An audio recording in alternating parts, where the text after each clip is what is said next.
ہمارے آقا و مولا حضور پر نور شافع یوم النشور صلی اللہ تعالی علیہ وآلہ وبارک وسلم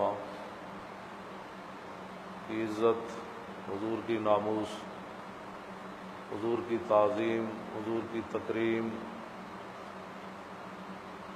اور نبی علیہ الصلوۃ والسلام کی اعانت، حضور کی مدد، حضور کی نصرت، یہ ساری چیزیں اسلام کے اندر فرض ہیں۔ خود رب العالمین نے اپنے حبیب کے آداب قرآن مجید کے اندر ارشاد فرمائے، اس کی تو تفصیل وقت نہیں ہے، میں بیان کرتا ہی رہتا ہوں۔ بعد میں جب امیر المومنین حضرت سیدنا صدیق اکبر خلیفہ بنے تو آپ نے کسی قسم کی کوئی رعایت نہیں کی، کسی کے ساتھ کوئی رعایت نہیں فرمائی آپ، اور جو نبی علیہ الصلوۃ والسلام نے ارشاد فرمایا اس پر عمل کر کے پوری امت کو دکھا دیا۔ جب حضرت خالد بن ولید کو حضرت صدیق اکبر نے مرتدین کے خلاف بھیجا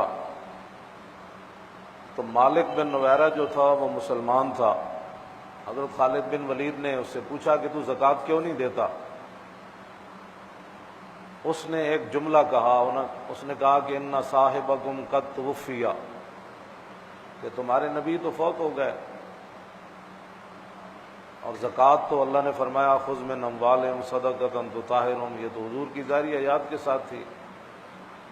جب اس نے ان صاحبکم قد توفی کے لفظ فرمائے تو حضرت خالد بن ولید نے اس کو قتل کر دیا۔ یہ بات صحابہ تک بڑی گراں گزری۔ حضرت عمر بہت زیادہ غصے میں آ گئے کہ ایک مسلمان کو خالد نے کیوں قتل کیا، یہاں تک کہ حضرت عمر نے صدیق اکبر کو اس بات پر مجبور کیا کہ خالد کو محاذ جنگ سے بلا لیا جائے اور ان سے پوچھا جائے کہ انہوں نے ایک مسلمان کو کیوں مارا۔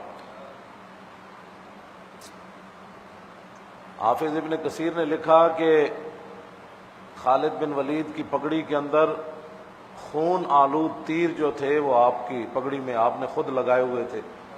صدیق اکبر مسجد میں جلوہ گر تھے، حضرت خالد جب آئے تو حضرت صدیق اکبر تک پہنچتے پہنچتے حضرت عمر نے نہایت ہی سختی کی حضرت خالد کے ساتھ۔ اگر صدیق اکبر موجود نہ ہوتے تو حضرت عمر پتہ نہیں کیا کچھ کر دیتے۔